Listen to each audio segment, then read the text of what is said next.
Municipal elections in 91 of 100 North Carolina counties in 2025 collectively cost $8.4 million for the 822,000 ballots cast, according to a new analysis.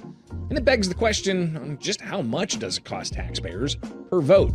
Welcome back to the States. I'm Greg Bishop. Now, after elections, local news outlets across the country, they may look at a campaign's finance to see just how much they spent and see how many votes they got to either win an election or to lose an election, and how much it cost per vote. Now, while intriguing, those campaign funds are private dollars voluntarily provided by a voter to a candidate. But a recent audit in North Carolina delves into the question on the taxpayer cost per vote. The Center Square managing editor Alan Wooten reports in North Carolina, the roughly $10 a ballot had extremes of $1,517 for each of the 5 ballots cast in tiny Camden County, and $5.83 for the nearly 221,000 counted and heavily populated Mecklenburg County. Now, the performance audits from the Office of First-Term Republican State Auditor Dave Bolek broke down the average cost per vote to about $126 for small counties, $23 for medium-sized counties, and $14 for large counties. You can see how it depends on the size of the budget for that particular county. It depends on how much money they're getting from state coffers. It depends also what the voter turnout is. When you have a primary election and 30% turnout to vote, well, that's probably going to increase the amount per vote taxpayers had to spend for those who actually went to the polls. Now, this was not just for municipal elections. Far from the other elections that we have, a lot of states, there's 7.8 million voters participating in this year's election in North Carolina. Now, absentee ballots go out into the mail September 4th, or 5 weeks from this coming Friday. Now, what about the average cost across the country? Well, that's an interesting question that's hard to get to an answer. In 2018, researchers from MIT's Election Data and Science Lab, they asked that question, and they found some interesting things. First, they said the true nationwide average of the taxpayer cost for each vote cast is not a known number.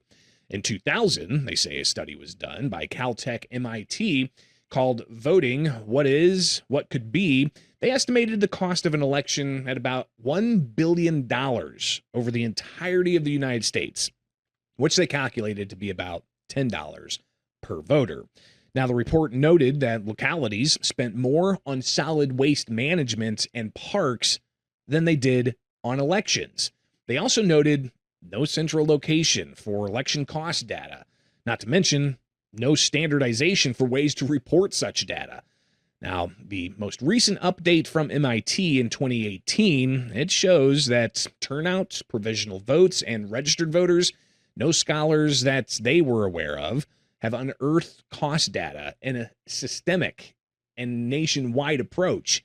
But even then, the MIT study in 2018, they did look at 27 states' financials, and there was a great variation in state laws and practices concerning budgeting, expense reports, and of course, electoral institutions. For example, some states have early voting, some have vote by mail, and you can see how these policies can change from state to state and sometimes jurisdiction to jurisdiction. Now, from the total 26 states, including that MIT analysis done, the mean cost per eligible voter in the U.S. for the years 2009 to 2016 was about $8.10 per vote, with the median being $7.08. Standard deviation of $6.50. Now, looking at some particular states that they weren't able to collect all this data for, North Dakota provided the highest cost per vote with $111.57 per vote. New Mexico had the lowest at $7.07 for their maximum. Now, back to the Center Square story of the audit in North Carolina, it found that personnel cost taxpayers about $5.1 million and was the biggest driver in costs. Operating costs totaled $2.1 million to taxpayers, And use of building and space was about 1.1 million. And there were other significant factors borne by participating municipalities and various special districts. Then there's the other costs that can be part of state mandates being handed down to local elections officials, or even federal mandates that may be handed down to states. Is the effort to streamline things to make it more unified and costly important and worth it? Or is the decentralized election system practiced by the United States the best way to ensure election integrity? Leave your comment below.